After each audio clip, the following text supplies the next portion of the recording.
All right, I will let everybody in. Awesome.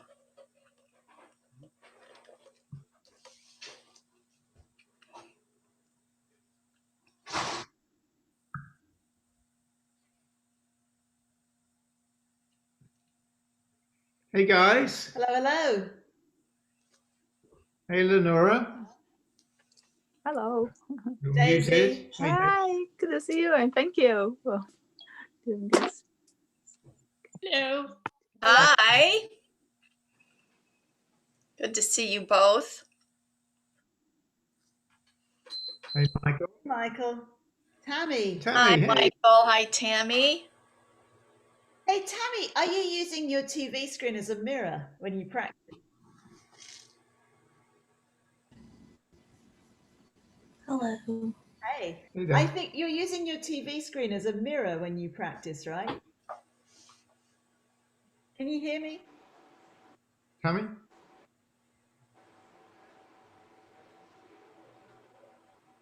Hey Jay. Hi. Hey, Jay. Hey, Sarah. How you doing? I'm doing good. Hey Sri. Tammy, yeah,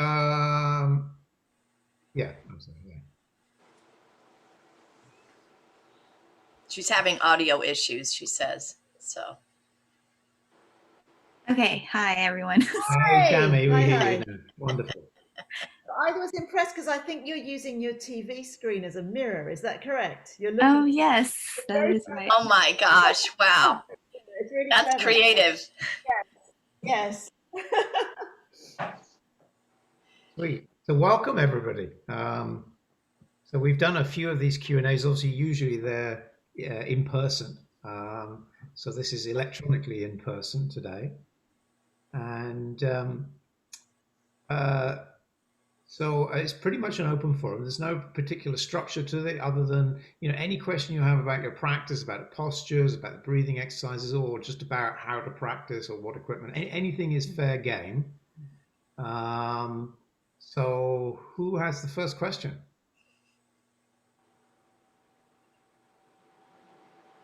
Yeah, you're the first one on the list. So do you have a question? I'm going to put you on the spot. Yeah. I don't know if you heard your name, Matt. Okay. Jay.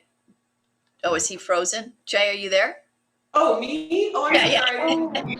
Yes. Yes, I have a lot. I have lots of questions. All right. So There's pick your there's favorite. a few postures that I super struggle with, and so let's just start. Eagle, I have a really hard time with, Got it. and Aspect of it. I've noticed the past, especially during quarantine with practicing online. I think it's just because I'm by myself, so I'm able just to focus a little bit more on the words. But I feel like I've been doing eagle posture wrong for 2 years. And I'm starting to hear how my body needs to adjust, but my body isn't quite there yet. Sure. It takes time for sure. So what aspect of it are you challenged by?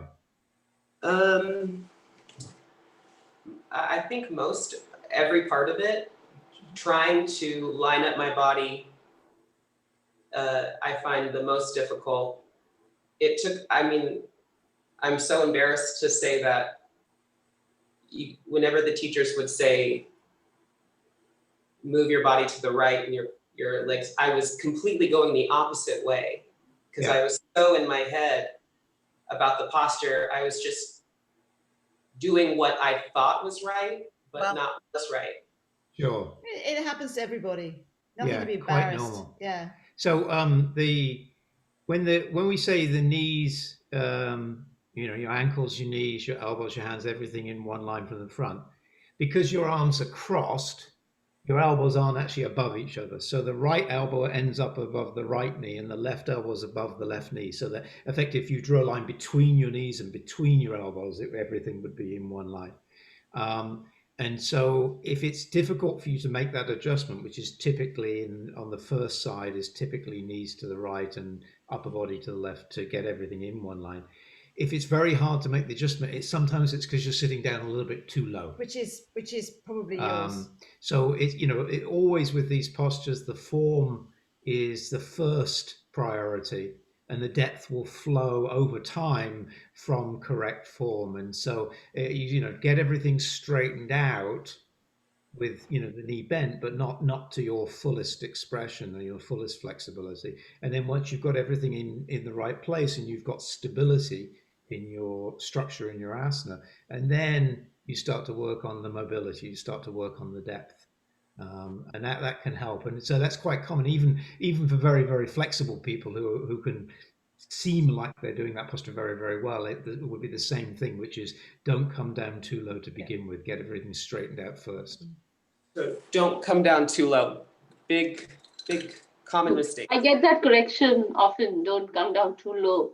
I don't know actually how much to come down in eagle posture. I often get confused. It's so occasionally you might hear a teacher say be the lowest person in the room, and that's not actually the Yeah, I have heard that many times. That's not actually the obviously if you had a room full of people where nobody was sitting down, you might say that just to encourage people to sit down. But in fact, when you sit down, you should still be, your muscles of your legs should still be engaged. So you're not sitting down so much that you're effectively slumping into there's no posture where you should ever be slumping into your joints. So you're still in muscular control of your joints, but then you sit down to open up the legs, the hips, the knees, the shoulders, the elbows, and so on. And so the sitting down is just an expression of that opening up, but never so much that you feel like you've slumped. You might think of the posture as you are actually using the muscle strength to open joints.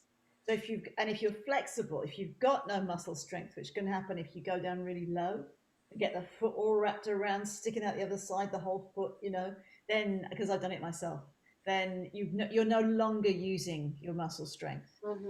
So as you can use it, you can actually, postures, you're stressing the body a little bit more by doing a little bit more. So as you can do that, then you might sit down a bit more and a bit more. But if you start off a little bit higher and get everything in the right place, and then sit down when you can, and can you still maintain that muscle strength? Can you still open up the joints with it? I know, sorry, no. Sometimes when in the dialogue it says do something more. Well, more is going to be relative from where you are. And there's also in Bikram yoga, Bikram likes to say too good is no good. So if I end up like squatting down with everything falling apart, too good is no good.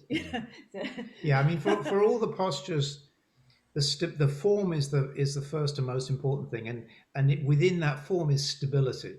The stability, then mobility. So, for instance, somebody stiff like me, I find it easier because of my stiffness to get stability, and then I have to work on a range of motion and mobility issue in certain joints. So, for instance, for ego, I can be relatively stable in ego, but I'm still working on opening up my joints. For somebody who was, say, perhaps at the other extreme where they were really loosey-goosey, super flexible, what they lack is stability in their joints. So, for instance, their shoulders may come out of the joint, their hips may come out of their joint. This is not healthy for the joints. And so in a posture like eagle, actually, for somebody like them, we would very much encourage them to not sit down anywhere near as much as they could and work on really sucking in those joints. So bringing the arms into the shoulders, the hips into the joints. So it's a building of strength in that posture. And so sometimes you hear a teacher say, for the flexible people, back off for flexibility to build strength.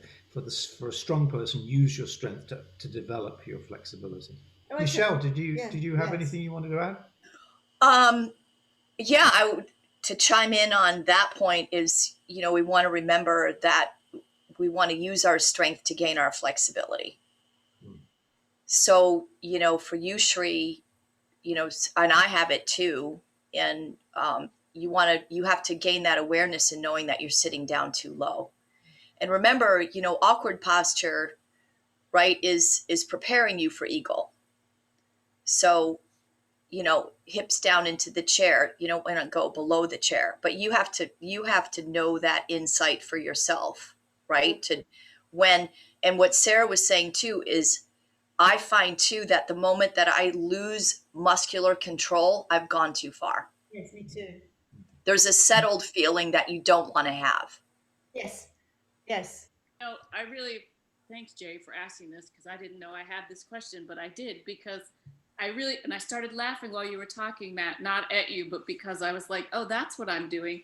Because I've noticed now that I can feel my left hip kind of rolling out, which is that joint thing that you were talking about, because I am a hypermobile person, and so it takes a lot to kind of pull it together.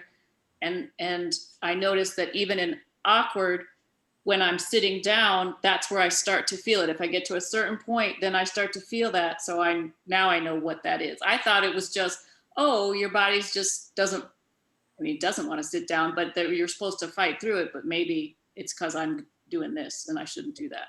So thank you, Jay. Yeah, I mean, if you ever look at an anatomy diagram of the muscular structure of the body, and particularly around the joints, you'll see that pretty much every joint has a ton of muscles. The big ones that kind of give you the motion, but smaller muscles that's job is fundamentally just to stabilize the joint, to hold it all together.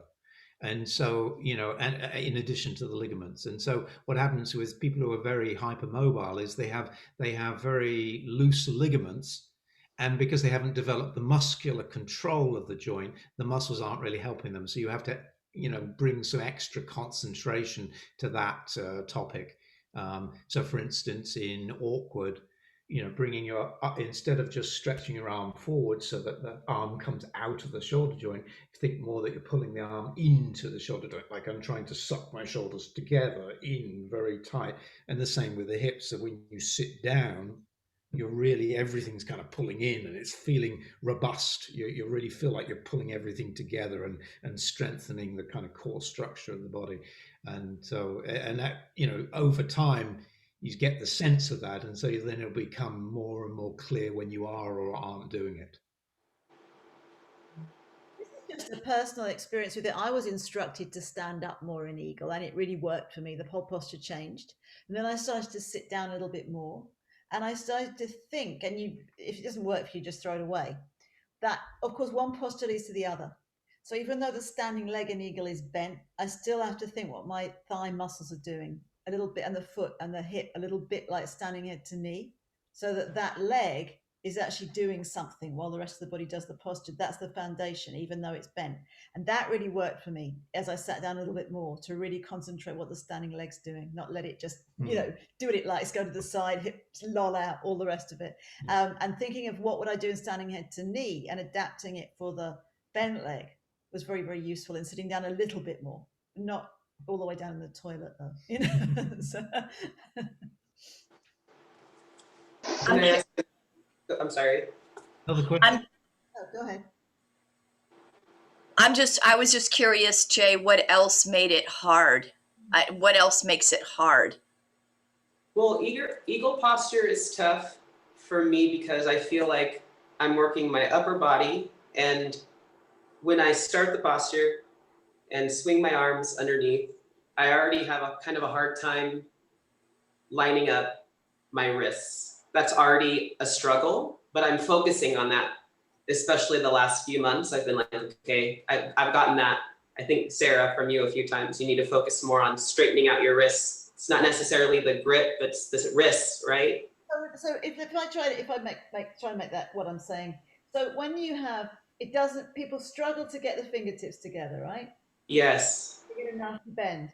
So you get the palms together and you can use this grip in the beginning. Now, one thing that's going to be relevant to you, and is even relevant to some flexible people, but it's very relevant to you because you've got quite big arm muscles and quite big leg muscles, is for someone like you, Bikram will have you squeeze everything a lot, okay? So you squeeze to get more range of motion. Well, the thumbs towards the face is one of those squeezes. So it's fine where my fingers are, even if they were down there. And then if I squeeze to get the thumbs facing my nose, the wrist will straighten out even more. So it's not like you have to put your hands somewhere funny. Just put them where they go, maybe grip, and try to squeeze the biceps, everything around, until the thumbs face as much as possible. They don't come they don't come today. And that's what I meant by straightening out the wrists. It's not like some of those things.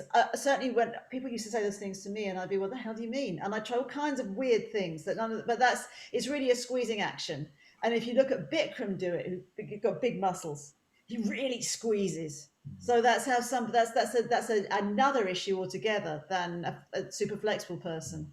There is something else to look out for eagle, and I notice it sometimes. I've corrected you, Jay, when you're setting up, and I would say chest up, is that when you pull the hands down, you can see my hands, my fingers don't quite line up.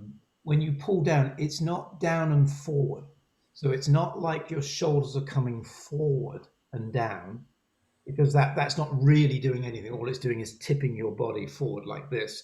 The down is the shoulder blades going down the back. And so to do that, the hands have to stay relatively close to the face. And so sometimes you might hear us correct by saying, bring your hands close to the face and your elbows further away from your body. So when you do that, you start to feel tension in the scapula and the shoulder blades. And so then the pulling down, it becomes clearer that the down is the mobility of the shoulders down the back, which of course opens out the trapezius as well as increasing the health and the mobility of the shoulders. I think that the tendency to move more forward is just trying to keep balance. You know, like it's so there. I find eagle posture to be hard because there's so many things going on at one time, and so my brain has a hard time focusing on all of those things. So I feel like what I've been trying to do lately is start from the setup. You know, like okay, so let's start with number one. And so my thought was maybe I should focus more on how my arms were first, because is that the way to do it? I'm sorry. No, Michelle was nodding, and I agree as well. It's like I used to think eagle was really easy, and now it's like every second I have to think what I'm doing. How am I doing it? Right? Other people nodding as well.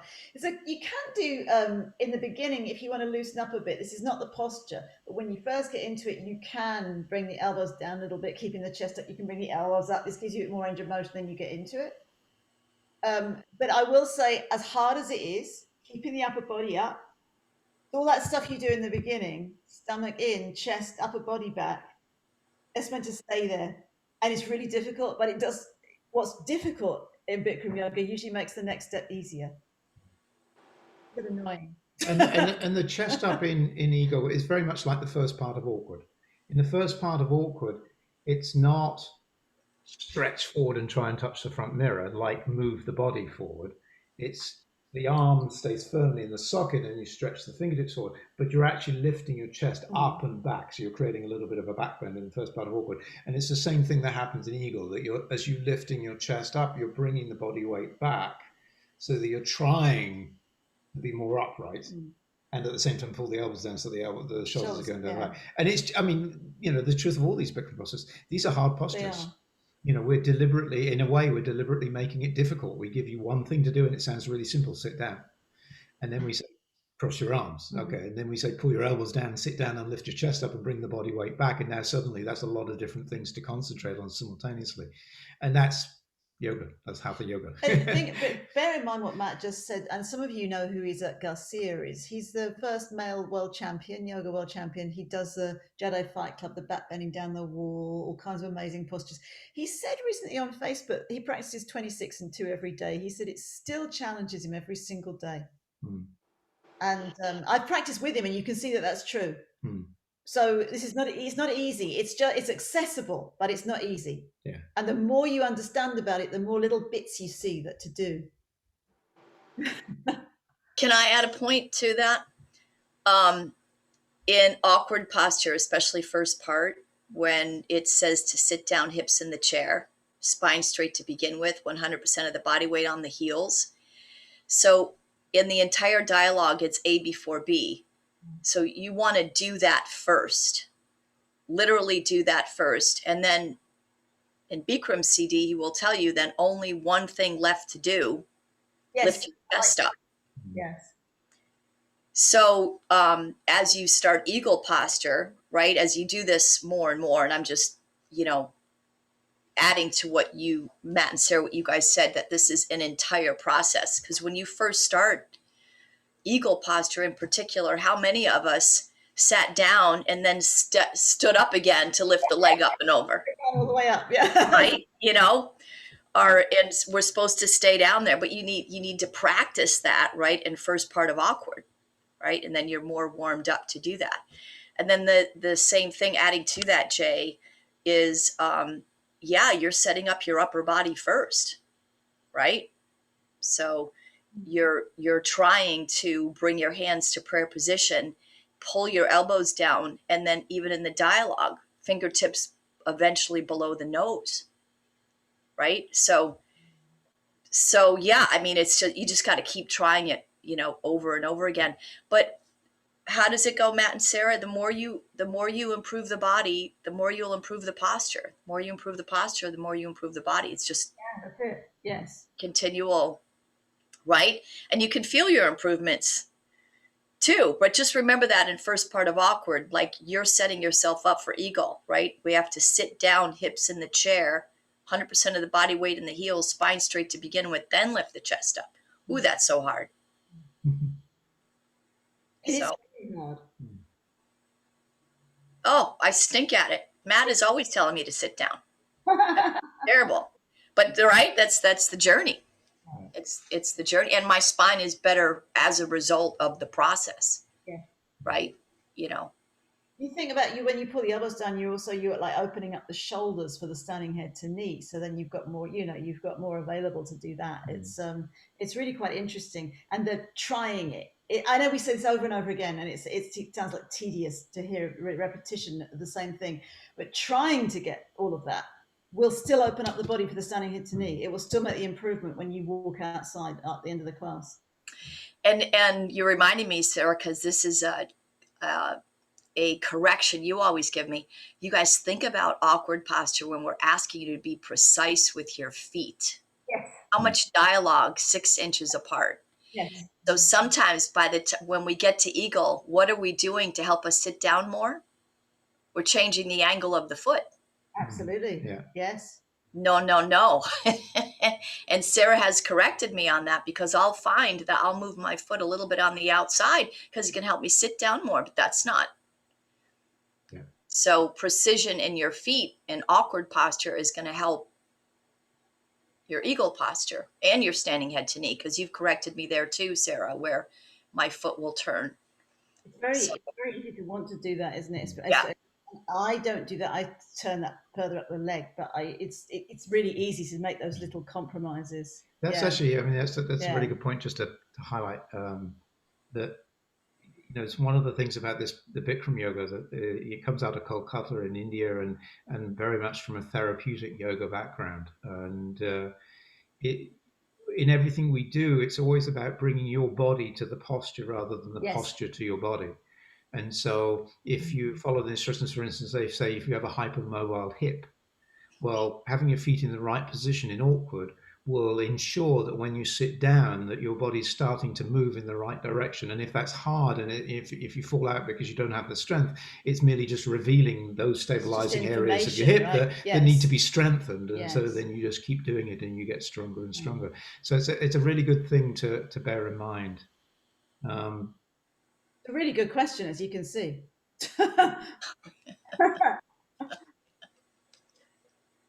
Well, pulling your shoulders down, Tammy. Tammy had a question related to eagle. I have a hard time getting my wrists straight. I feel like I'm pulling my shoulders down. The shoulders down is very much part of that action. When we pull the elbows down, we are trying to get the shoulders to come down. We're trying to open up the scapula. And so that's okay as long as they're coming down rather than coming forward. You don't want them to be coming forward. So that's why you might hear us saying, specifically somebody a correction like chest up, or generally we might say upper body back more. Can you show us? Are you willing to? I can no longer see you because I've got the chat box. Oh, it's not bad. So if you actually have a look at me, see if so whichever arm you've got. So just bring the palms together. That's it. Now just bring the hands down so it's easy. Don't worry where the fingertips lie. Just try to bring the hands. So don't try to do this. Just put the hands so you can flatten them. That's already better. Now, interlace them.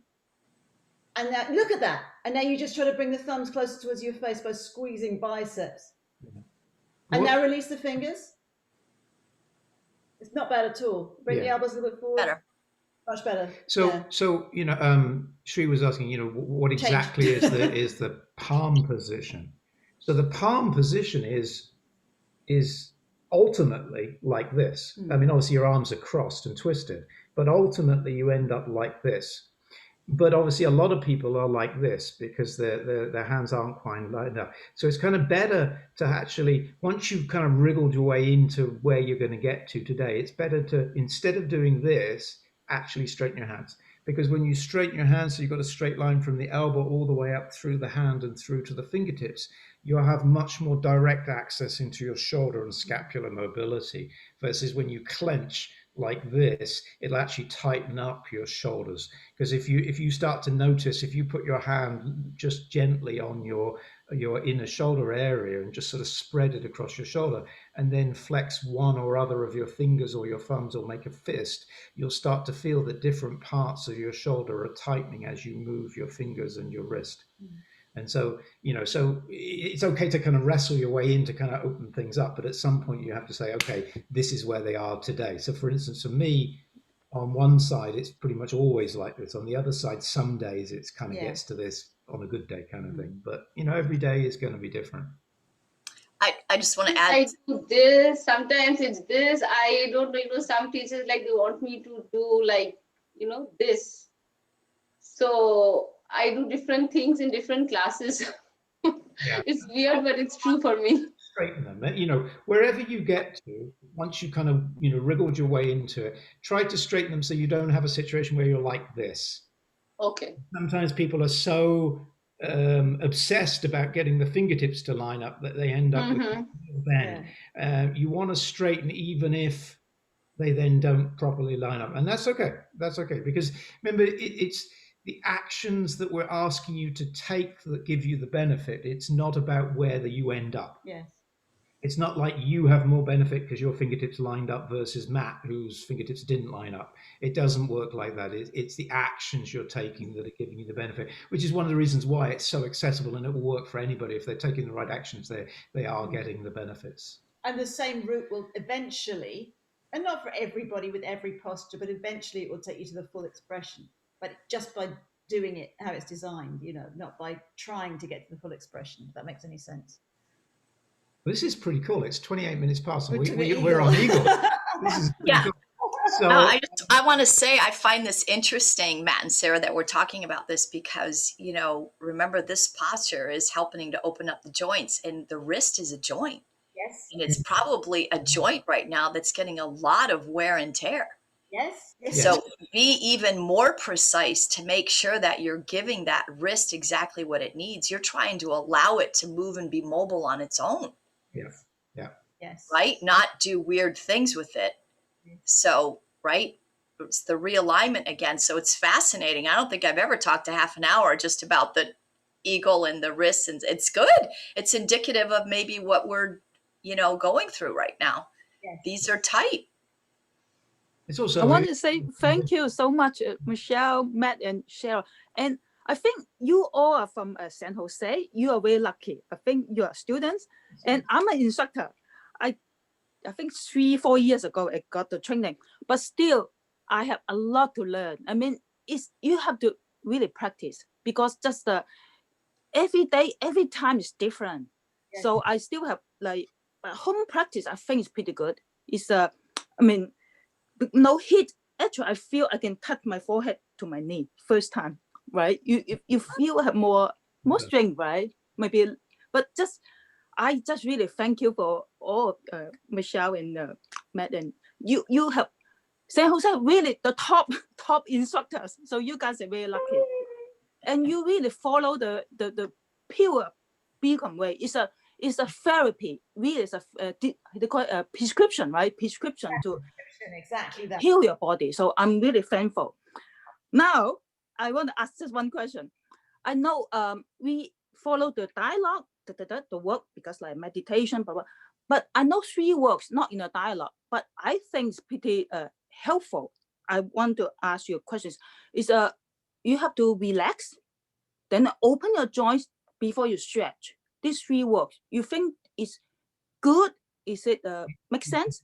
Oh, No, please. I Thank you. don't generalize, Daisy. It depends upon the posture. Okay. You have to really look to each posture and what is it Okay. asking you to take. Because, for instance, in stretching, in virtually all of the stretching postures, there are parts of your body we're asking you to tighten, and there are parts of your body we're asking you to stretch. So, for instance, in standing separate leg stretching, your legs should be solid, concrete, knees locked, and your abdomen sucked in. Your hips are super stable, and that's a very contracted foundation to allow your upper body to stretch down towards the floor until your forehead touches the floor. So you got to be a little careful trying to overgeneralize. Okay. You have to look at each posture individually, specifically. Yeah, and bear in mind, makes sense. Even when you're in any stretching situation, we're never ever asking you to stretch out of your stability. So, for instance, if I say in standing head to knee, kick your heel forward, extend the leg, I don't mean to the point where your hip is coming out of its joint. That would be horribly bad for your body. Even if you were flexible enough to be able to do such a thing, which some people are, as a hypermobile person. Right. And the same thing in awkward, when we say stretch your fingertips forward, we don't mean pull your arm out of its socket. Right. Quite the opposite. The arm should be coming into its socket very strong, and the fingertips stretching forward until the elbow locks and the triceps are engaged and the whole arm is very, very solid. So you got to be very, very careful with these kinds of generalizations. One of the things Sarah and I, obviously, because we live together and we're both teachers, we get to talk about the postures and the teaching all the time. The Bikram dialogue just has hidden depth to it. It's like there's not a week that goes by that I don't get some thin slither of additional comprehension or understanding of why a certain instruction really matters. It's an ongoing exploration and journey. So it is generally good to stick with those foundation instructions, but that doesn't mean that's the only way to say it. I mean, like if I want you to extend the leg and push the heel away from you, I could say kick the heel away, which is what we say in the dialogue. I could say push the heel away, and those 2 instructions would absolutely be equivalent, but you have to think about why you're using different words, and it might be because you tried to say it one way and build in tried it a different way thinking they would get that instruction. But generally we all, particularly at BOSA, we avoid using different words just for the sake of using different words. Sound different. Thank you. Thanks. Michele, you wanted to. Yeah, can I just, Lenore, I just want to add to that point, and as you know, right, Bikram Yoga San Jose, like we're so adamant about making sure that we teach it the way in which it was taught to us. And all those reasons, like Matt and Sarah are saying, but also because this is a moving meditation. And those words are getting you to have mind over the matter. So these are words that are like, that's why the consistency matters, and the delivery is commands to getting your mind to focus on one thing. So adding in different things is just distracting you from having that single point of focus. And that's a big part of the 90-minute practice, let alone making sure that the posture is instructed the right way for your safety information challenge, but also because it's moving your mind. So it's not into a place of exactness, really, which is helping to calm the monkey mind and get that chatter noise out of the way. It's fascinating. Yeah. The meditation's really good. Open is amazing. Bring in other things is not, I've done it, but I've had to relearn it too. But it's not a service to me as a student, because that's what we're there for too, right? Is that keeping the mind reined in under our control. Yes. Yeah. True, very true. Thank you. Nora, you look like you had a question. Yes, I wanted to ask if we think we've done enough or we've answered all the questions with Eagle. I wanted to ask about balancing stick pose. Yeah. So keeping my arm with my ears, it took me years to hear that direction. That's there, and I know part of it's probably my hypermobile hip, but I know that one side's easier than the other. But I will often, you often hear like pops and cracks, right? When you go forward and stand and the wheel holds. But I will get like a pop or a crack, but then I can also feel, if this was my leg, I can feel this happening, so that I still feel like I have strength in my leg, but the hip is sort of settling, the joint is sort of settling, and I'm not sure where I'm going wrong. If I'm going too far forward, if I need to squeeze my hips in more, I just get lost because it's on my good side. So I'm like, well, thank God I can stay like a T, Yeah.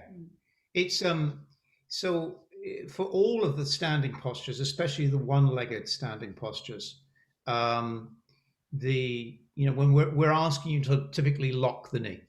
And so, as a beginner, you might hear us say to a beginner, push your knee back to straighten your leg. But this is just a piece of the journey to understanding what it means to really lock the knee. And especially for somebody who has hypermobility, the locking of the knee is a muscular straightening of the leg. And so it involves all the muscles of the thigh. So that's not just the quadriceps, the front thigh muscles, which are the sort of dominant ones, that especially the outer quadricep muscles that people tend to develop, but it's also your inner thigh muscles all the way up into the groin, and also your outer thigh muscles, both the lifting up, the up and down stabilization, but also the inward stabilization of the hip. So it's very, very normal for anybody, if I can just connect it. It's very, very, no, I'll just do it here. It's very simple. It's very simple to stand on one leg and have the hip come out. I mean, I'm kind of deliberately exaggerating, the hips kind of poked out. So you actually, when you're locking that knee, there should be a sense in which you're pulling it in, as well as, and so that combines with the pushing the foot down into the floor, whether you're a standing posture where you're resisting gravity by pushing the foot into the floor. You may not even realize you're doing it, but that's part of you resisting the gravity. So the more you push the foot away from you, the more it helps with that action of pulling the hip in, so it's not poking out. And so then this whole hip structure should also be very muscular when you're standing on the leg. And so then you don't have this issue with the hips kind of going up or down or left or right. And you don't hear us correct the hips typically, because it isn't about the hips. It's really about locking the knee and building that solid foundation all the way up into this hip joint. And so, your butt muscles get involved in that process, but really think of all the thigh muscles. So one experiment you can do, which is a fun little game to play for yourself as a game of awareness, is stand on one leg. And sometimes it's easy to do if you've got a little block or a book or something. So one foot is standing on there. So you're a few inches higher off the ground than usual. And lock that knee and really stand on that leg so it's completely and utterly upright, like you're standing inside a tube. So imagine your leg is inside a pipe and you're not allowed to touch the sides. That means that your leg can't come forward, your leg can't come backwards, it can't come in, and it can't go out.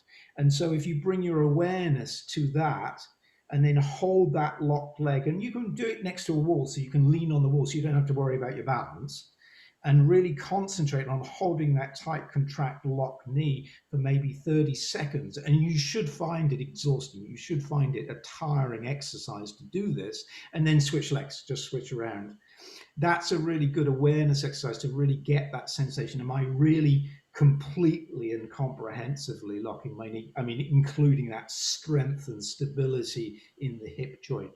And then it just naturally, you'll start to see that once you've done that, and then you do the postures, you think, oh my God, that's exactly what I'm supposed to be doing in standing head to knee and standing bow pulling and and Tula Dandasana, and and then you start to realize, oh my God, that's actually also what I'm supposed to be doing in standing separate. Yes. Yeah. The hips are meant to be, the pelvis is meant to be strong and stable, and so on and so on and so on. And tree, another one is tree, another one where the hip pops out.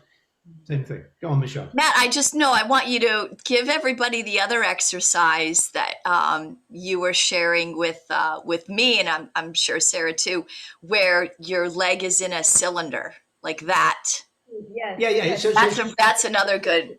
Like inside a pipe, and so we tend to, as beginners, when I say lock the knee and we talk about pushing the knee back, you tend to think just about the front of the thigh. But now if you start to think about the back of the thigh, it can't go back. So then it has to contract. And then you just think, oh, I can't go out because I'm going to, imagine remember the old game, like, I can't remember what it was called, like a doctor game. It was a board that with Operation. Operation, yeah. And like you had to pick out the internal organs. And if you touch the side, it buzzes. It's the same thing. Imagine your leg is in this tube. And if it touches the side, you get electrocuted.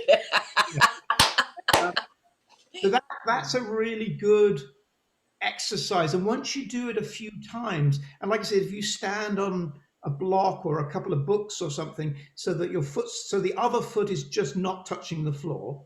And like I said, you can put your hand against the wall so that you don't even worry about the balance. You really get slump. You're like, okay, that doesn't feel right at all. Power up, everything should come level. You should feel that you have to pull your hip in to be able to do that because the other leg is not supported, it's just dangling. And once you've got that sensation, that awareness, you're going to find that it's very hard to forget about it. You might momentarily forget about it when you're doing a posture, but at some way, halfway through the posture, you're like, oh hell, I've lost my hip. I got to tighten up my leg. I've got to lock my knee more. But it doesn't mean it's easy to do. It's a continuous challenge to do this. And like Jay's recognizing with Eagle, once you can do it a bit, you start to see what you can't do. And I'm going to say this is the fun part, even though it doesn't seem like it. Yeah. It actually is once you get into it. I was wondering about something Matt said, because he was saying, well, not going this way, not going that way. He recognized that from that. There's a bit of dialogue broken down. What's underneath it is that don't distribute the body weight equally the same all over the standing foot. Don't bring the weight to the side. Well, typically people have weak inner thigh, so they roll out to the outside of the foot. That doesn't mean that's the only place you could roll. So you have to think it doesn't go too far forward, it can go too far inside, and it goes to outside. And by connecting the foot up the leg through the contracted thigh, you get to the same place. You're in that tube. So that's we say it, and I know I used to hear it. Yeah. It's like, and then now as I understood it more, I'm like, I actually check. What am I doing with my foot? What am I doing with my thigh? I just going to add two things to that, Lenora. And I find, standing head to knee, standing bow, and balancing stick, right? I that standing leg, like, and like Sarah was saying, some days I have it and some days I don't, but I'm constantly practicing it, where that leg is so solid and I'm just really working to resist gravity. So no matter if I kick my leg out or I'm doing standing bow or balancing stick, it's just there, like solid. But the second thing I would suggest to you is that in balancing stick, in order for you not to sag, I think on that standing leg, you have to charge your body forward. You have to right out of the gate. You have to step forward, make up your mind, and charge your body forward. You have to continually keep stretching. If you don't, then you are heavy. Yeah. You're not buoyant. You've got to continually stretch. Charge your body forward, scapula, shoulder blade coming out of the butt. You got to constantly keep. That's right away what I'm thinking, and I'm already headed for the mirror as I'm coming down. I mean, the beautiful thing about the body is that the body is hyper cooperative. I mean, your body is trying to manifest what you're asking it to do, even if it doesn't quite understand. So when you stretch forward in balancing stick, your body's going to say, well, how on earth do I do that? What is the counterbalance against doing that? What is the counter force? And it's your standing leg. Your standing leg has to strengthen to brace against the floor, to give your body the opportunity to stretch forward. And so it will naturally straighten and strengthen. It wants to do that. The same thing in standing bow pulling. As you stretch more forward, your standing leg is going to want to get stronger to support the possibility of you touching the mirror. The same with, standing head to knee. As you kick the heel forward, as you push the heel forward, the standing leg is going to have to get stronger, because your whole body, your whole skeleton is not, it's not a pile of bricks. It's not like a building where the bricks are layered on top of each other, and if you turn off the muscles, the building stays standing. If you turn off the muscles, you just fall to the floor like a sack of bones.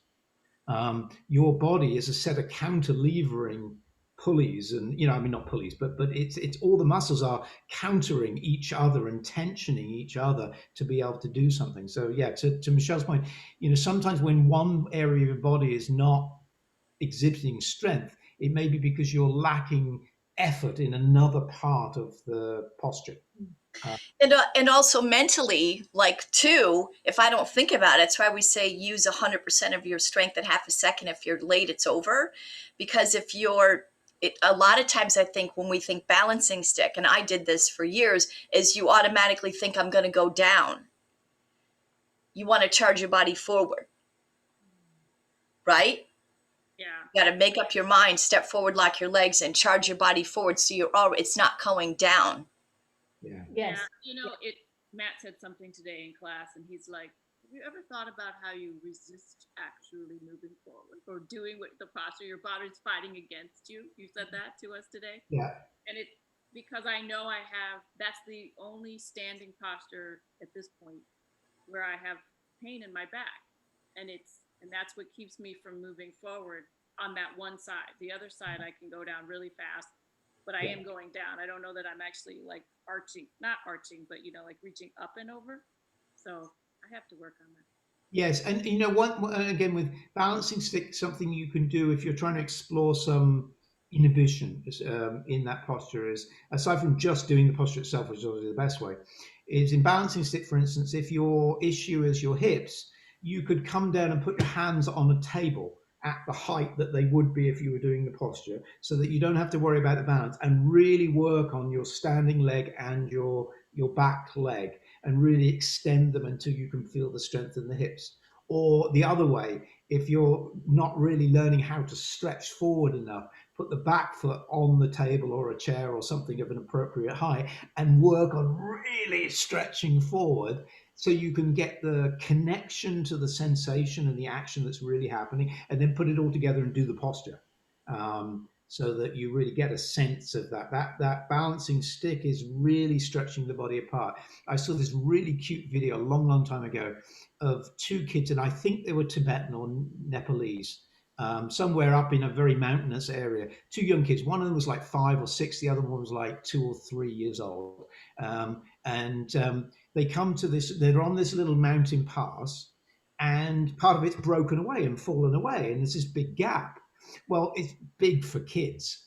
The 5-year-old can step across the gap, but the 3-year-old's legs are too short. He can't step across the gap. So the 5-year-old steps across the gap, turns around, realizes what's going on, comes back and lies down and stretches his body across the gap in effectively like a balancing stick, and tenses his body. And then his brother clambers across his body to the other side, and then he gets up and carries on. And that's an example of where all he did was stretch his body apart. He just tensioned his body, which is what we do in balancing stick. And to go back to what Michele said, you have to do that. You have to charge the body with power, right? You have to really fill it with power and energy, as well as the going forward. So yeah. Does half locus bother you, Lenora? When your arms are on the floor in the spinal strengthening series, does that hurt you? No, depending on okay. the type of one, no, it doesn't. But to someone else's point, Cobra, I think I feel the crunch in your back. You're supposed to. I just know that almost every spine strengthening posture is felt in the same place rather than in 3 different areas. So what part of your back is it? And it's your lower back, I'm it's a assuming. dichotomy. I mean, I find that's actually going a little bit better. Yeah. No. Good. But Well, it's a good segue potentially to Cobra. I mean, Shri, you said you wanted to talk about Cobra. Do you have a specific aspect of Cobra you wanted to talk about? You're muted, by the way. Arms, like, where they should be, like, they say, like, not too forward, not too back, not too outside, not too inside. I think it's really hard for me now. I thought it was simple. I don't think it's simple anymore. Not simple. I'm scared of it now. Simple answer, because this occurred to me, and then I'm going to throw it open. So with the first set of Cobra, we give very, very specific instructions where to put your hands exactly. And then it occurred to me that, all right, now there's a point in yoga when you have to start looking at yourself and playing about a bit. And the second set, you still put the hands in the same place, what you did first set. And we told you in enormous detail. And there's a little bit, millimeter this way, millimeter that way for individual difference, because you just experienced it. So that's all it means. It just means if you didn't like it, if the shoulders are all stuck up by your ears, do something else and see if that works, but not like by your waist or out in front of you, but within that window, what we told you, a little bit here, a little bit there. That's it. That's all that means. It does it. It's so what if you liked what you did first set, if the Cobra felt fabulous and strong, then do it again. If you didn't like it, then change something a little bit. Maybe you couldn't get your elbows to touch, means your hands have to come in a little bit more, for example. That's so that's what's going on there. And I didn't get that for years, and then suddenly I'm like, oh my God, that's like, So when we say, fingertips in line with the tops of the shoulders, you have to be clear that it's not shoulders up here. So it's not like with the shoulders right up against the ears and the fingertips shoot there. It's the shoulders down. So when we say down, we mean away from the ears. There's no point in which the shoulders should be hunched up by the ears, even a little bit. They should be down. And so in Bhujangasana, how we do Bhujangasana, because there are a variety of different ways of doing it, it's deliberately done as a spine strengthening variation. So that grip in the lower back, that tightening in the lower back is intentional, and we speak to that in the dialogue. But also that at the 90-degree angle for the elbows is also intentional. So even if you've perhaps done it in another style of yoga where you came all the way up onto straight arms, we're deliberately not doing that, even if you had the range of motion to be able to do that. So it's you come up to the 90-degree angle on the elbows, not more, not less, as Bikram used to say in the old CDs. And then you stretch the elbows down. Stretching your elbows down towards your waist has a couple of effects. It's definitely causing your shoulders to come away from your ears, but it's also causing you to initiate a back bend into the upper back. And so this is part of opening up the front side of the body, and it's part of getting a deeper range of motion in the spine.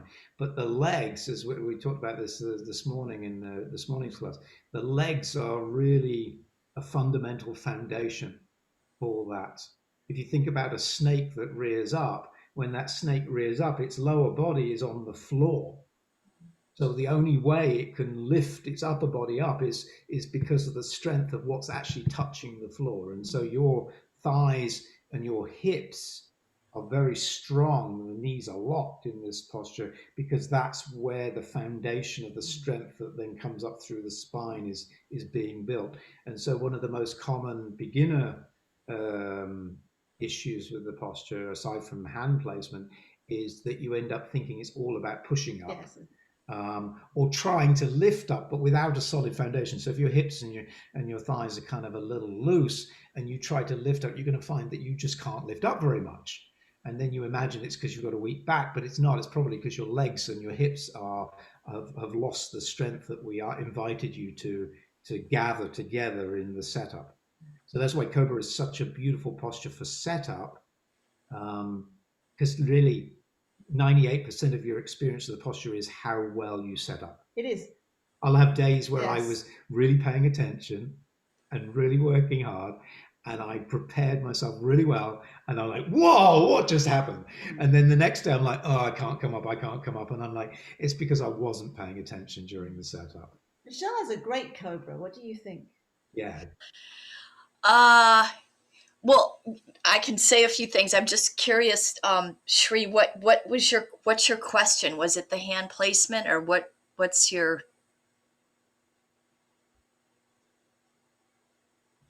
like,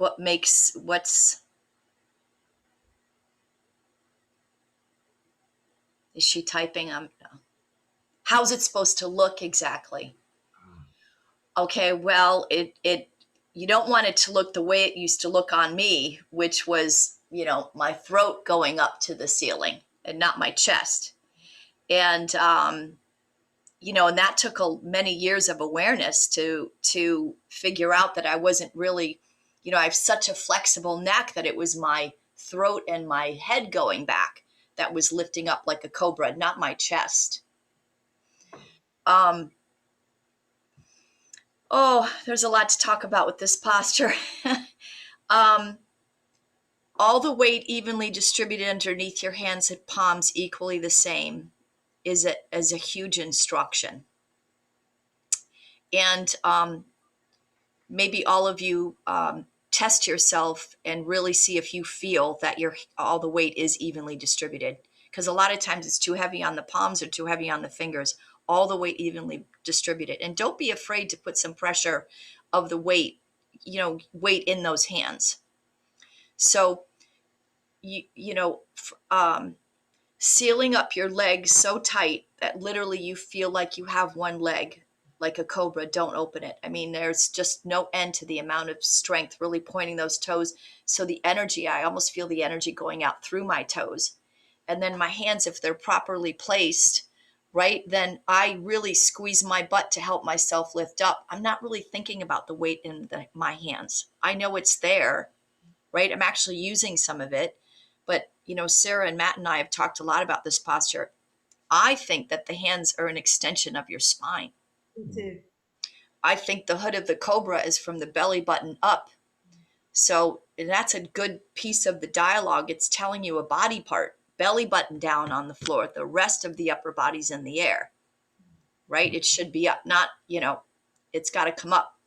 So Sarah put up a little cartoon of some of the postures and their animal names and what they look like as you do the posture. And there's a great one on BYSJ Everywhere. If you guys could look it up on what the cobra looks like, a cobra, and then it shows you the person doing it.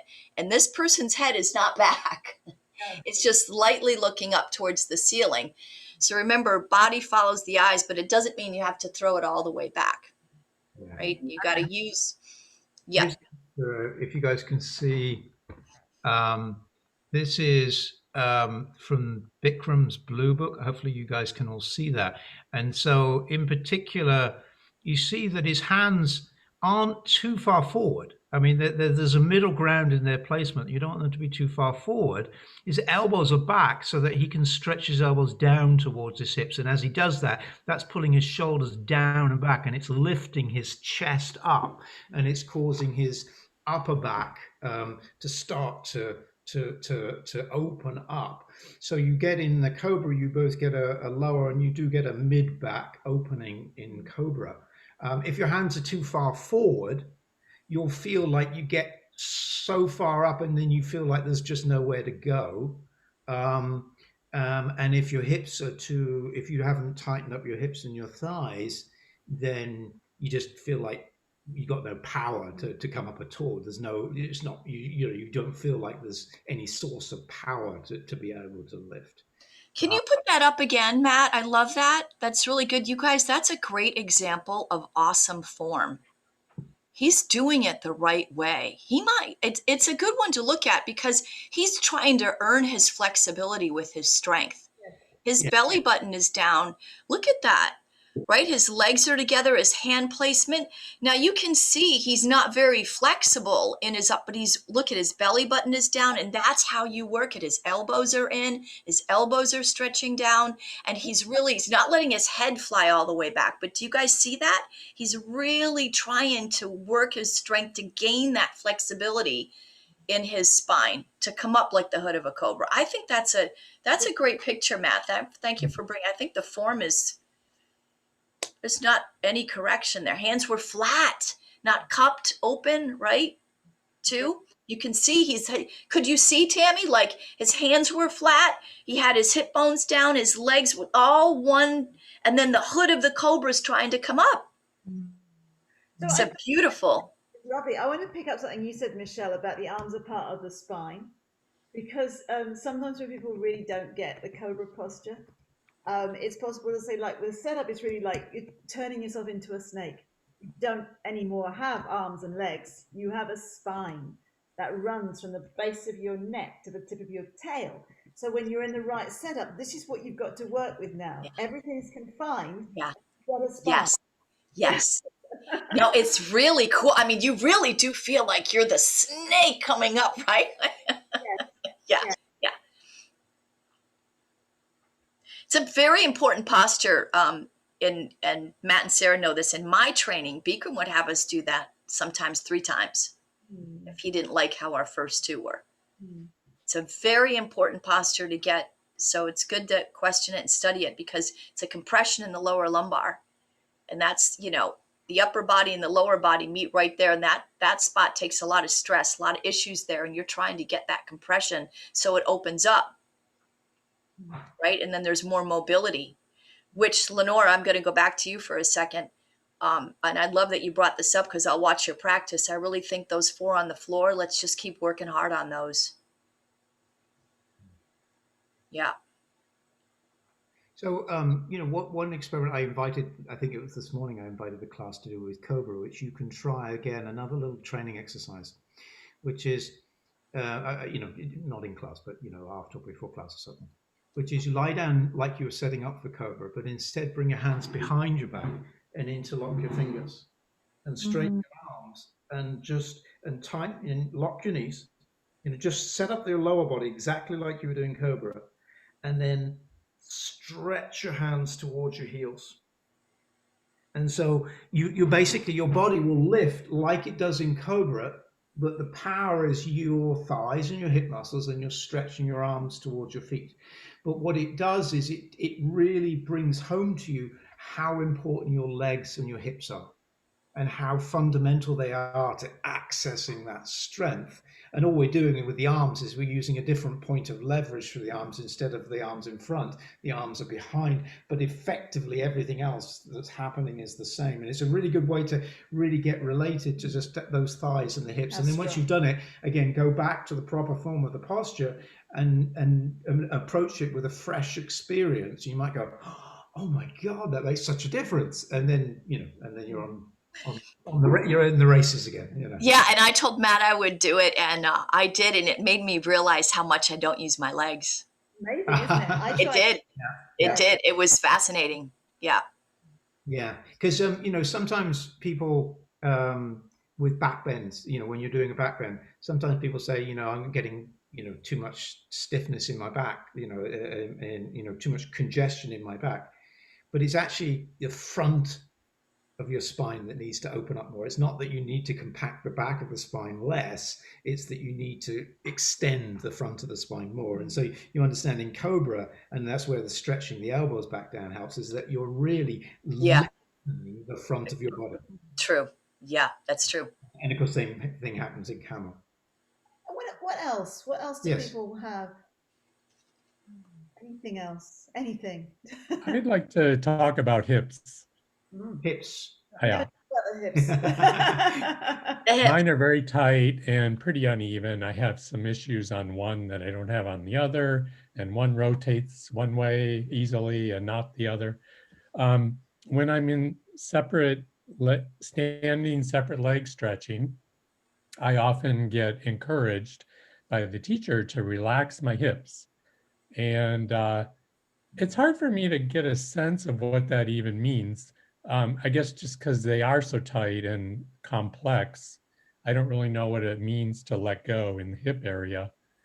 And then in that posture, I feel like either I come down with a nice flat back and I just kind of hang at a 45-degree angle because everything is so tight, or maybe I should just like bend my knees a little, drop down, and then straighten out when my hands are on the floor.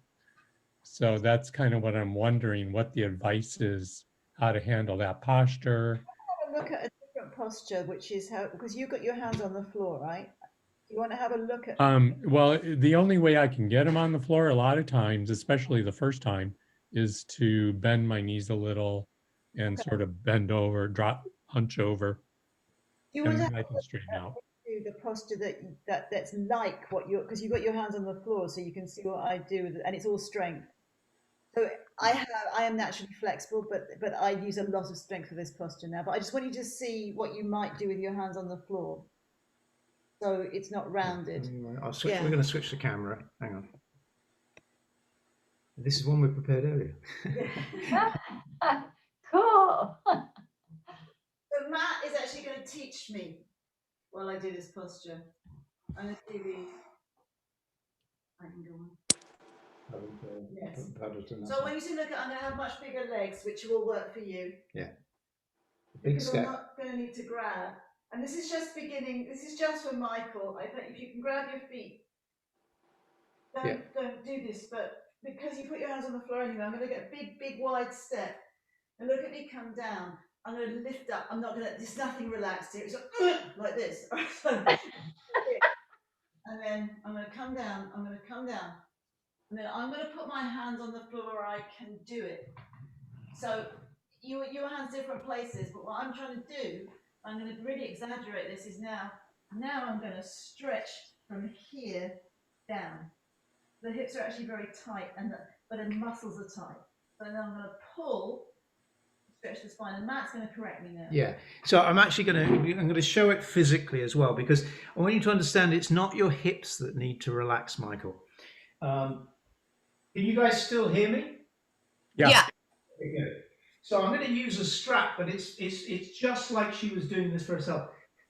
Her thighs, right up where the hip joint is, need to be pulling back, like I was pulling her, but she's using her own thigh muscles.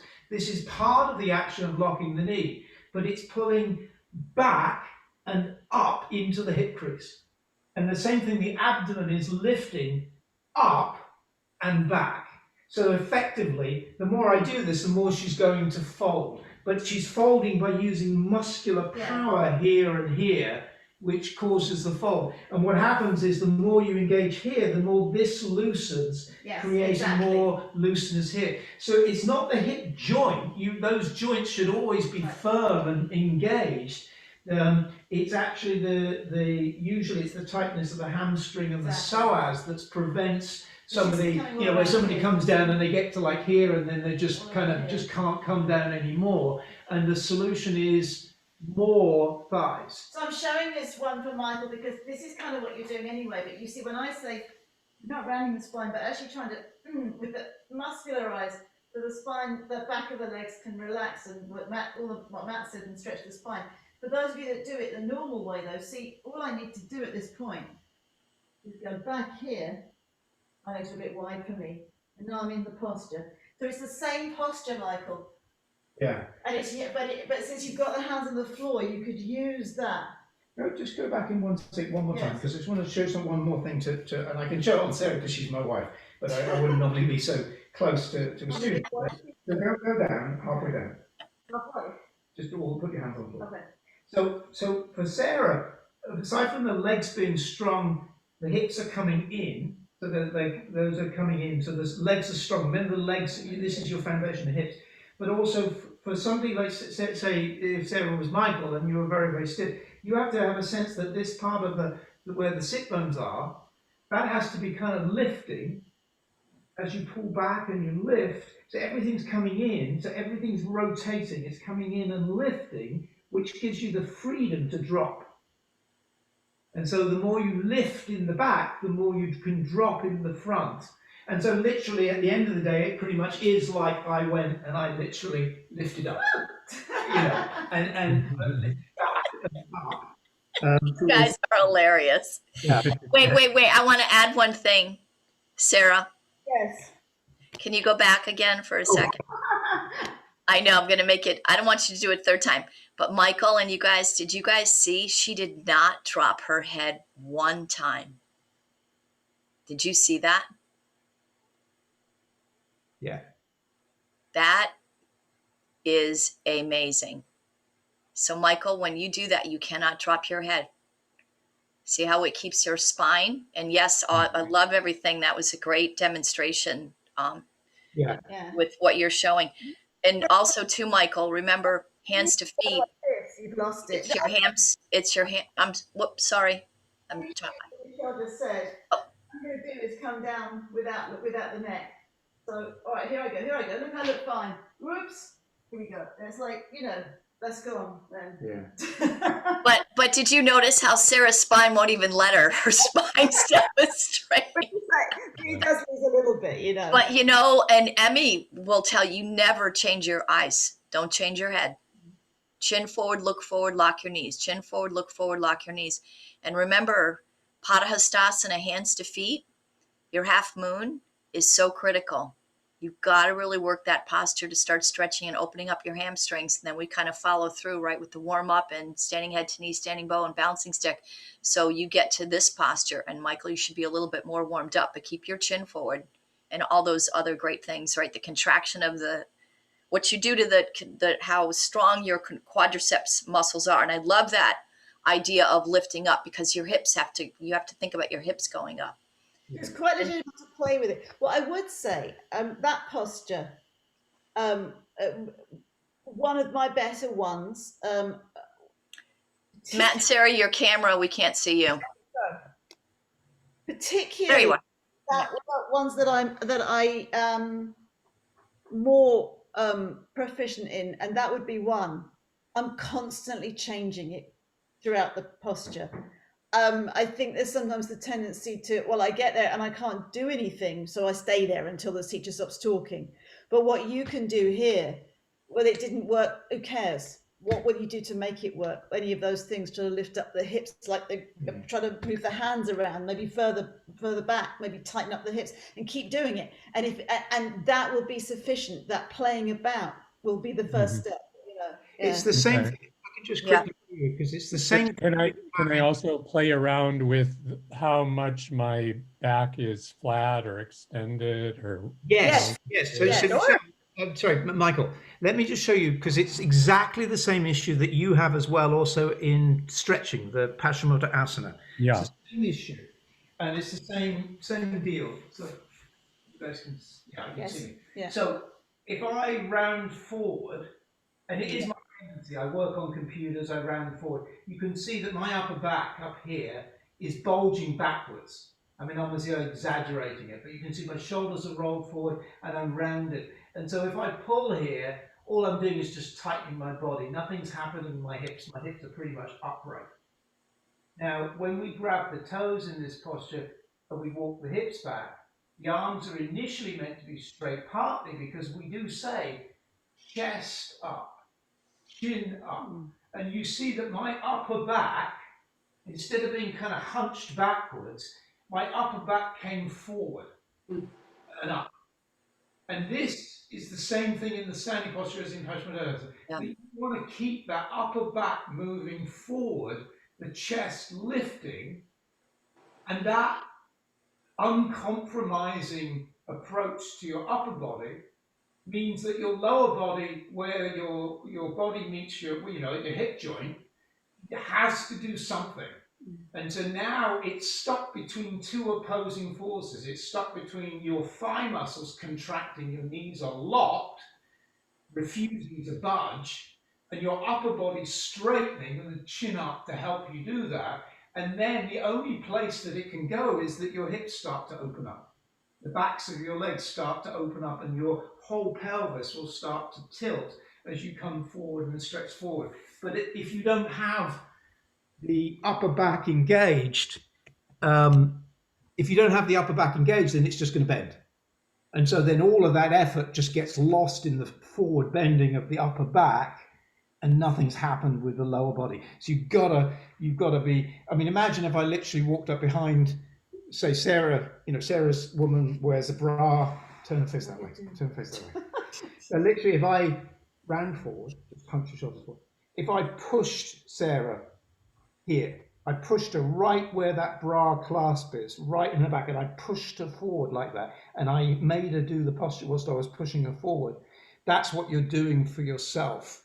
And it's particularly relevant to people who have a tendency to forward bend, which is more common with men than women, but it's something that many people have an issue with. And so that will help you direct your body's attention to what has to give, and it's not the give here, it's the give down in the joints, but it's not loosening your hips. No, I was going to not loosening. The word I hear is relaxing the hips. Yeah, and it's not. And I don't really know what that means. Yeah. Yes. Yeah. I'm not sure that that's right information either, Michael. Okay. To add to that, when you're in that good form, because remember, form over depth, when you're actually doing that, Michael, that's where you just have to nourish and wait and use your breath. Mm-hmm. Find that where, you're sitting up and then just breathe. And it's, the hamstrings are those cables, and they have to open. You got to love them. You got to tell them that it's okay, right? To have them, who knows why they're tight and hold. I mean, for all of us, right? So, yes, explore and stuff too, but I tend to fidget too much, so just where, you have it, and should just breathe and just, try to exhale and allow it to slowly, start to open. And that will help you for the next day's separate leg stretching, right? So. I used to actually do the posture by just flopping my hips, and the one hip was up, one was down. I wasn't stretching my spine. It's not a good instruction. It's like, I mean, a flexible person sometimes you see it, and I used to do it. I actually wanted to flop halfway down and fold because it did it. But ever since I used to strength, it's hard work, and it's much more satisfying, and the whole spine gets to stretch. But because you're putting your hands on the floor anyway, really work there, and eventually you just come back and grab your heels. Yeah, and you can play around with the idea of lifting your sit bones up, but only as part of your knees being locked. So the thighs pulling back and the sit bones lifting up. For you should give you access to get that sense of that's the bit where the movement is taking place, rather than the movement happening in your lumbar spine. And even pulling your toes back, because think about that. As you're pulling your toes back and you're stretching, then you're really getting the stretch underneath your legs. Oh, yeah. It's interesting, isn't it? Because there were postures that, and there's still postures that I mean, I think there's a point when you have to stop thinking and just let the meditation take over. But I'm sort of in a phase with postures that I can't do so well. Thinking everything. It's interesting how one posture is very easy for somebody, not for you, and then another posture, like toes down, I have to think where am I putting my hips? Have I put my hips in? What am I doing? Am I standing on the foot? Am my spine in the right place? And it's not ever, so it's like, but then I've got to the point where I actually find that kind of satisfying, but it's really interesting how we've essentially got the same anatomy. There might be individual differences here and there, but it's all how the mind and body have learned to connect in your yeah. This standing separate leg stretching is an easy looking posture, but for me it's so complex in what I feel and process and become aware of. It's well, then Bikram would tell you should be happy.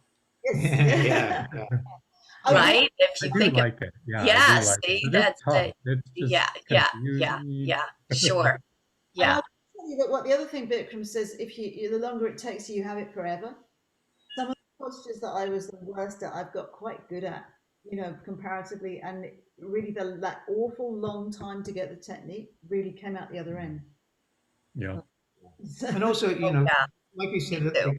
with, when you're stretching, some parts of your body are tightening to support the ability for other parts of the body to stretch. So sometimes when you don't seem to be able to stretch, it's because you're not engaging enough of the muscles that need to be doing the work. Yes. So in this case, your upper thigh muscles need to be pulling back. The abdomen needs to be pulling in. And the more they do that, the more at some point you're going to go, oh my God, I'm actually working against myself.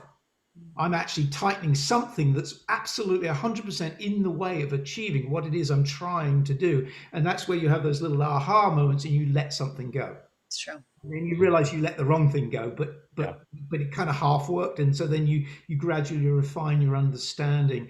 And that's part of that process of unfurling, of understanding, because we tend to start by just recruiting any muscle within 100 miles of the area that we're working on, and we tighten everything. And that's particularly true in stretching. You see a beginner, we say pull on the toes, and they immediately tighten their lower back so it's absolutely concrete, and then nothing's happening because it's literally opposing oneself. So for Paschimottanasana, for you, for instance, you could sit on the edge of a chair so that your sit bones are right on the edge of the chair, your legs on the floor, legs straight, and just like you're doing it in class, knees locked, so you're pushing the heels away from you, and contract your thigh muscles and lean forward. But upper back forward. So upper back forward. So the spine stays straight as you lean forward, and gravity plus the edge of the chair giving you tactile feedback on a part of the body that needs to be yielding will help you get the sensation of it. Yes. Try that. Yeah. Great question. Thank you. Somebody else with a question? I have another one. This has been great. This has been great. Thank you, both Sarah, Matt, and Michele.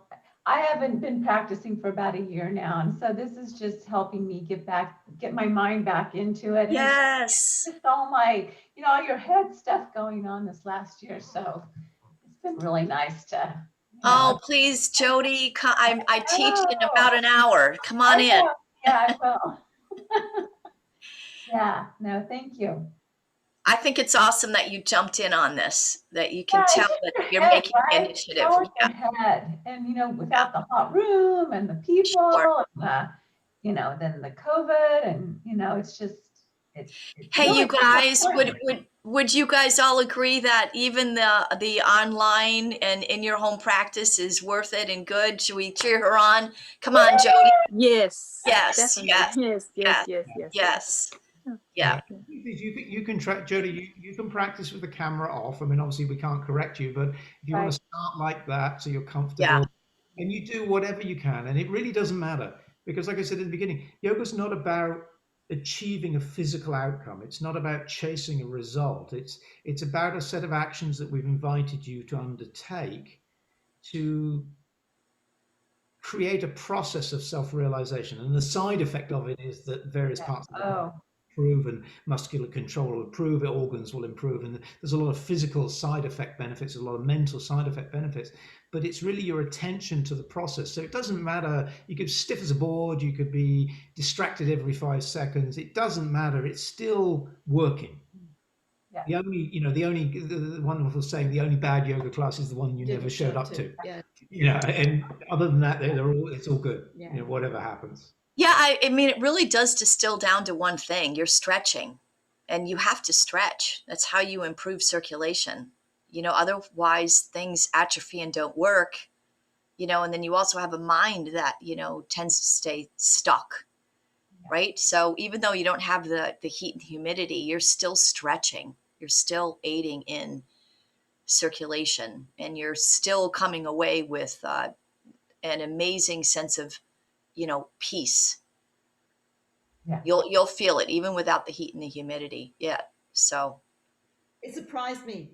I didn't know how much I'd like it.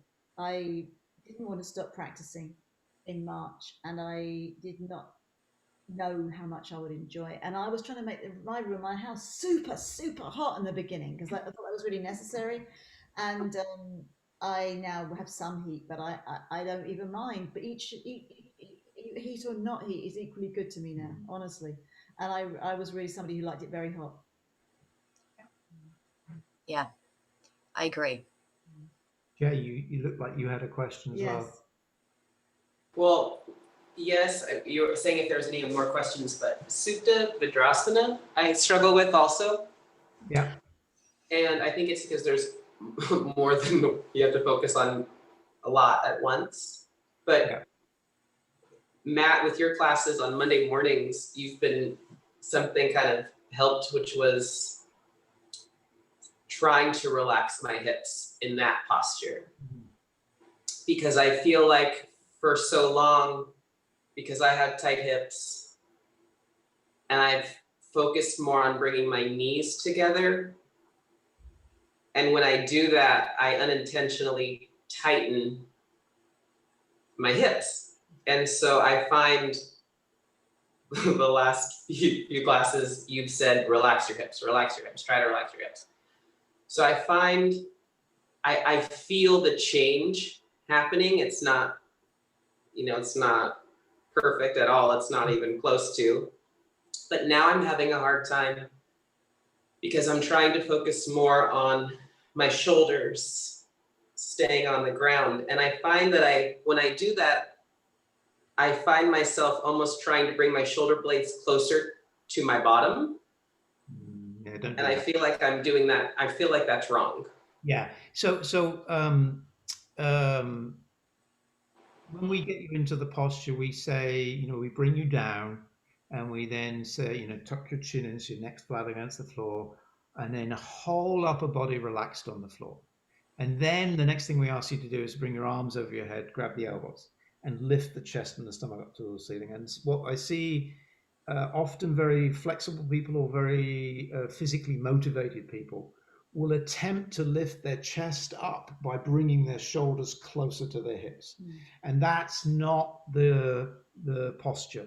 That's pushing your mid region up. That's essentially jamming your spine to cause an eruption of the, like when the tectonic plates meet, and you're pushing your shoulders and your hips together to cause your body to come up. And that's focusing on the result you're seeking rather than the action that you're asked to take. And the action is to lift the chest and the stomach up. So one thing I had a class do the other day, because there were a couple of people who were really doing it and couldn't quite figure out how not to do it, was instead of grabbing your elbows, keep your arms over your head. Just again, as an experiment, so you get a relation to it, and stretch your arms away from you. So you're lengthening your torso. Now, whilst your torso's lengthened, try and lift your chest and your stomach up towards the ceiling. And you realize that to do that, it's got nothing to do with the shoulders. In fact, quite the opposite. Your shoulders have to be firmly rooted on the ground as part of the foundation, but it's actually muscles within the core of your body that are involved in lifting your chest and your stomach up towards the ceiling. And it's a lovely, lovely opening of that body. But your body might only come up millimeters. Yes. For any given, some people it's very pronounced. For some people it's millimeters. It varies from person to person and anatomy to anatomy. But again, it's the action of trying to do it that's giving you the benefit rather than exactly how high it rises in any one person. I want to chime on that because I was a victim of that. Especially there's a phrase in the dialogue, which again, Matt and Sarah and I have talked about, where it says the higher you lift your chest and stomach, the more medical benefits you get. So all of a sudden you hear that and you're like, boom, I want to just arch my spine and get the most out of it, right? And so it took me a while to understand that too. And I do have a different sensation about it. And there is a place where you are, creating that perfect human bridge. But it's not, to Matt's point, shoulders to your butt because yes, then you're doing more of this thing, right? You're relaxing the upper body and then you'll eventually come up. But before not getting off on that tangent, Jay, that posture in particular, Supta Vidrasana, right? It's all about the knees and being very generous and cautious with the knees. And remember, the hips, the knees, the ankles, all of it's connected. So when you're sitting down, kneel down position, and you're separating your heels, don't hesitate to open up your knees. Keep your knees, that's okay. Remember, the last part of the posture is eventually knees back together, right? So Yeah. maybe you can do more of the posture, let go of that idea. Just make sure there's no gap between your hips and your heels.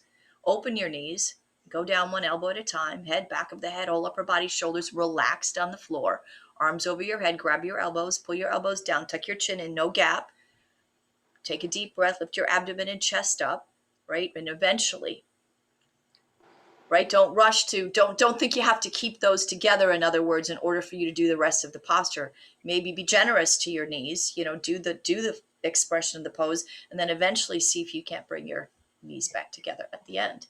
Also, you said you like that, relax the hips. When I was learning that more, the posture was never very difficult for me. When I was learning that more, I have no legitimate reason for opening the knees generally, like what we code if it needs to be hurt. But I just opened them, exactly what Michele said, so I could get more upper body on the floor, so I could play with that part, and it really, really worked. And now I can do it with them closer together. Yeah. So it's a lovely way. I completely endorse it. It's a lovely way to get into the rest of the posture, and then if you want to at the end, try to bring them back together. Yeah. Without sacrificing any of the other stuff. Yeah. Well, this shows up in a lot of postures, but Supta Vrdrasana is a really good example of it because you're lying down, so you're fairly stable. That as you bring your knees together, you get to a point where you sense there's some uncomfortable tension. Maybe it's in your lower back, maybe it's in your hips. For each person, it might be a little bit different. So you get to the point where you start to feel that. Stay there, don't retreat, but relax. And what you're doing is you're starting to learn how your body's moving and reacting. And so as you relax, you will get and use the breath to help you. You'll find that things will open up and the tension will start to melt. It may melt all the way, or it may just melt a little bit. Then you can bring your knees together just a tiny little bit more. And maybe again, you hit that point where things get kind of thick and congested and tense. Stay there, don't go any further, just relax.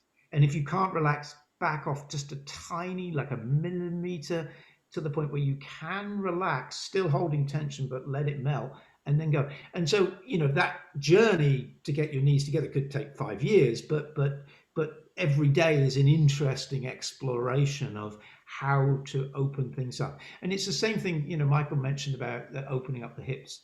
It's the same thing with the hip rotation, like in tree. When we have tree, and like if your hips don't rotate out well, and so you have real trouble opening up the letting the leg drop down in tree, it's because of a lack of rotational mobility in the hip. Again, you're going to get to a point where in the rotation you feel congested.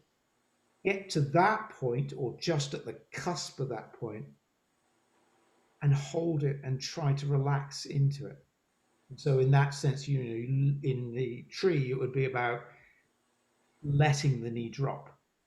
Whilst the same side buttock is engaged, pushing forward, but letting the knee drop. And maybe it drops a little, maybe it doesn't too much.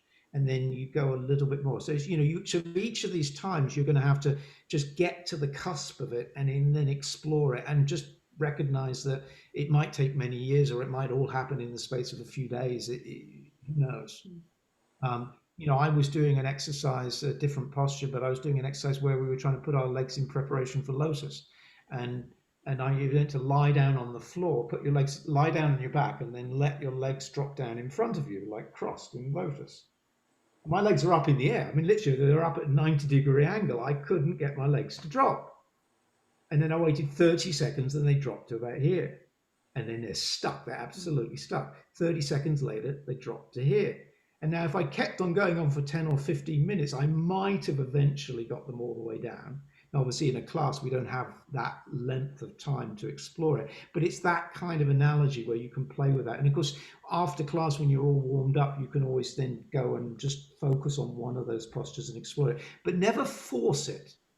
You know, when you're opening these hips up, it's not an exercise in stretching a ligament or stretching a muscle. It's not a mechanical exercise. It's a neurological exercise. Your brain is rewiring all of the connections into the muscle groups to understand which muscles to let go a little bit, which ones to hold in half tension, which ones to fully contract. It's learning.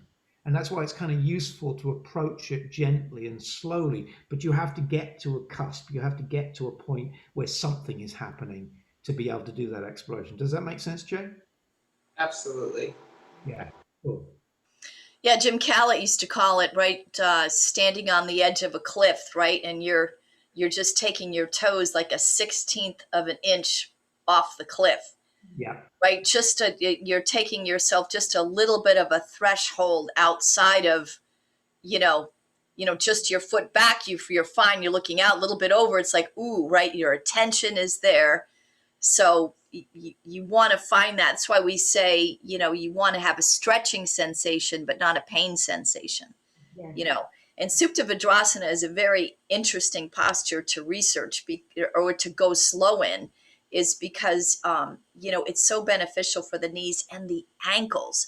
I mean, to make sure the accuracy of the ankles are straight, right? And making sure there's no gap between your hips and your heels and opening up the knees and going into it slow is just to Matt's point. I think it's an interesting posture because it's reverse of eagle. It really is an interesting pose because you're taking things and you're kind of moving them inside out. So it's a posture that deserves to go, not fall into, but to take your time in and breathe in it. Yes. Because you're moving it into a place that's very unusual in order for it to come back into a place of balance. So I don't think this is Jay, because I teach Jay a lot, but really with the setup for that posture as well, do it step by step. I was doing it step by step with the teacher. It's like, and I actually really enjoy it. But it's like you have to take that time, kneel down Japanese style, separate the feet, check out where things are according to the instructions and according to how you feel in it. And then one step at a time, go back and keep looking at it. It's like it really works done slowly. It's a slow posture. Yeah. Yes. And it's Great. Amazing when it's done and when it's done slowly. Can I make an observation? Am I the only one who thinks the sit-up after Supta Vajrasana is so hard? Oh. It can be because it is the most difficult sit-up out of all of them for me, and I don't know why. But I know. Oh. Think about how many back bends you just did. Yeah. Right? Yeah. And that was your first. You just did all those. It's funny that we're saying this, and I always think about you guys on your sit-ups after camel, right? It's like, okay, make sure your heels are down. Yeah. See, after camel, it is that's the challenging one. But I'm not saying that that's it, Jay. But you just did 5 back bends. Yeah, it's always the one where I'm like, okay, here we go. It's a really good observation. Except my hardest sit-up is after rabbit. Oh, how funny. How funny. That's when I find is finally like, yay. That's funny. I would challenge you all, because I challenged myself the other day and it was interesting. So I challenge you all, next time you do class, really pay special attention to keeping your heels on the floor as you do the sit-up. Yeah. Pay attention to that your legs are absolutely straight and your heels are rooted to the floor as you come up.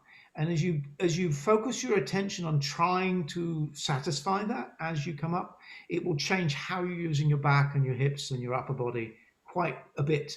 It seems like almost a throwaway detail, but it actually has quite a profound impact on how you engage the body in the process of trying to sit up. So play with it and let us know how that goes. That raised it just as a general thing. There aren't any throwaway details in this. Yes. We may not be able to do one or another. We may not like it. We may be able to sort of do the posture without it. There isn't a single detail that's throwaway. They're all necessary. think about that when you do it. You know, it's like every tiny thing. Humbling. Along those lines, when you're in half locus on the floor with the third portion. Yeah. So the first portion, you know, the idea is to roll forward to get your shoulders. And I finally stopped putting my shoulders up here at the beginning of the class. So now I can do that. But when we get to here, I mean, they go much closer without me laying on them. So they're about here. Yeah. And I really appreciated, Sarah, one of the people from last week, a gentleman said that you had told him think handstand arms. So yeah, okay. So what he meant by that was that the palms are on it helped him. He has very difficult, he's very athletic, but he has issues with his arms. That the palms are on the floor, but the fingers are clawed. I might be exaggerating a bit. The fingers are clawed so that you're grabbing the floor. This allows you to use the hand strength, and it goes all the way up the arms. Yeah, yes. Yeah, it has transformed. I finally used this part of my arms. Wonderful. My hands used to play volleyball, so the hands are there, but the arms aren't. But where I get stuck is my shoulders are on the floor at the start, and the hands and the arms are all ready to go. My face is on the floor, and then when I have to start lifting up, the shoulders come back. And I do not know. And it was only like last week they started coming forward, so it was on the floor. It's like, So Exactly. Welcome to a practice. so again, Lenora, think of serious. It's like it's true. I know. It's true. I tried. First of all, I didn't even try, and that's all right because actually you have to get the legs and the arms working first, I think. And Isaac Garcia's is the same thing. But then I started to think, well, now I should actually start to do it. So then I had to work on how am I going to do that and still get the legs up. And it really, you have now you can answer his question because it's like it's an evolution. But now I hand over. Yeah. It's like, so it is practice. Again, you know, your body is a set of opposing tensions, and so in that posture, your arms should be extended.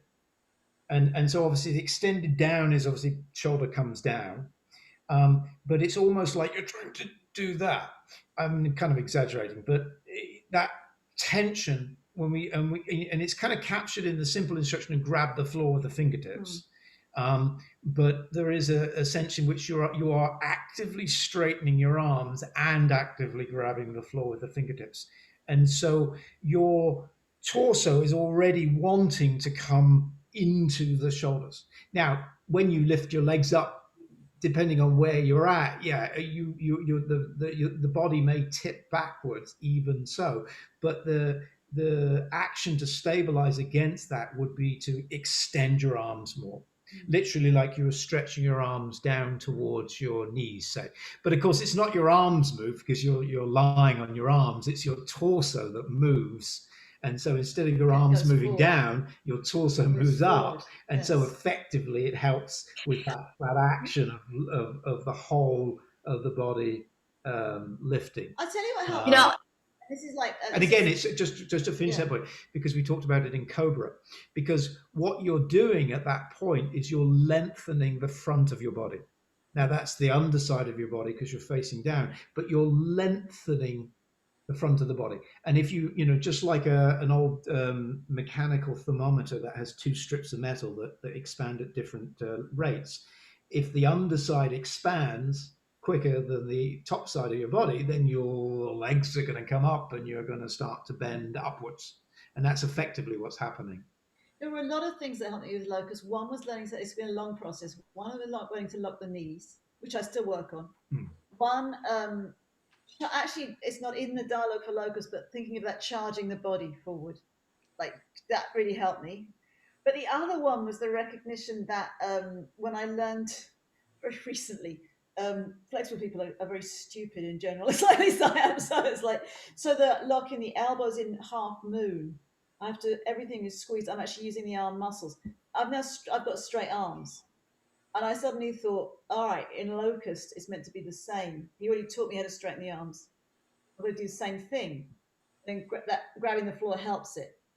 But now when I had that, I had some relationship with the arms so that then I could use that and it became more natural. So that what struck me in practicing yoga is that there are not that many techniques. And Bikram is very wise in the way he teaches them. And once you make the connection that you've already done it, you then do it in another orientation. Yeah. This whole standing series is the warm up, yes. Right? So you're able to do that. You know, the other thing I would add to that, Lenora, first of all, just know that that is probably everybody's initial struggle at, you know, for years, is to try to keep the shoulders down, right? And if you think about it too, it makes sense because the body just wants to put, you know, where the weight wants to go is in the hips, right? You're trying to lift the legs up, right? And it's just in the hips. So my suggestion to you is, what really helped me too is just what Matt and Sarah are saying, is just the energy's got to go more forward, because it's working the upper spine. It's helpful because it eliminates that hunchback as we age, right? So you're really trying to get more of the weight forward into the upper chest and shoulders. You got to squeeze the heck out of your legs. You really do. Not even using your fingertips against the floor, but you really have to make sure that your legs, and that will help too, right? Do you have any breathing tips for that posture? It's a really tough one to breathe in. What did we do? I'll answer that, and then Matt, you can chime in. I think those postures, it's a great point, because I was telling my class this the other day, the 80-20 rule on those 4 is huge, where you fill the lungs up and leave them 80% full, and then just take little sips of air, the top 20%. Especially in Purna Salabhasana, you have to hold that posture. Yes. You don't hold your breath. You need to hold it and sustain. That's one of the tightest areas of the spine. You need to hold it. And for me today, when I was outdoors doing it, I was focused on my breath because we had talked about it in a class. I am just taking like sips of air, my top 20% of my lungs. I can't breathe deep in that pose, but you got to sustain it.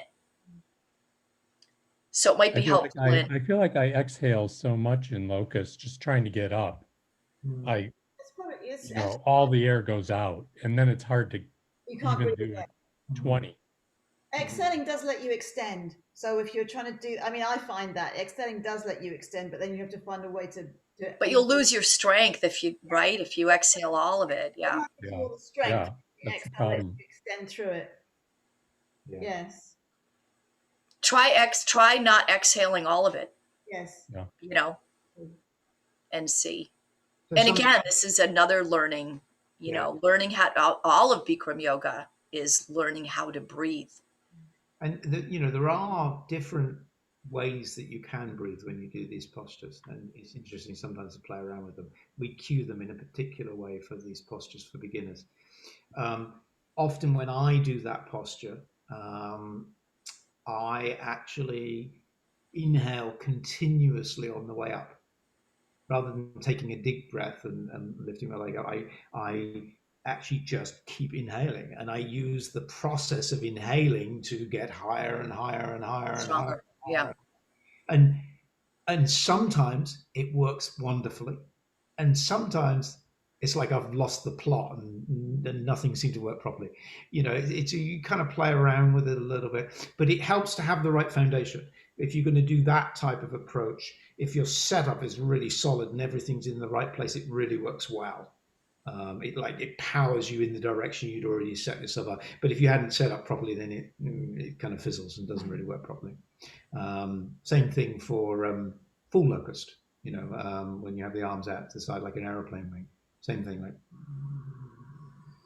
it can work really well versus just a big breath and then lift up.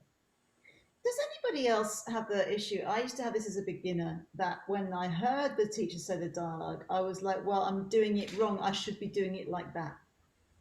I should, saying rabbit shoulders away from the ears. My shoulders should be away from my ears, otherwise I'm dead wrong. And then as I started to teach it more and understand it, I was like, well, I'm supposed to do something when I hear that. Bikram's telling me what to do, not that I should be able to do it. So there's a big difference. Yeah, it's like I used to think like, oh God, I can't do it. I'm all wrong. My shoulders are up my ears. It's like my stomach's not in enough. My spine doesn't round.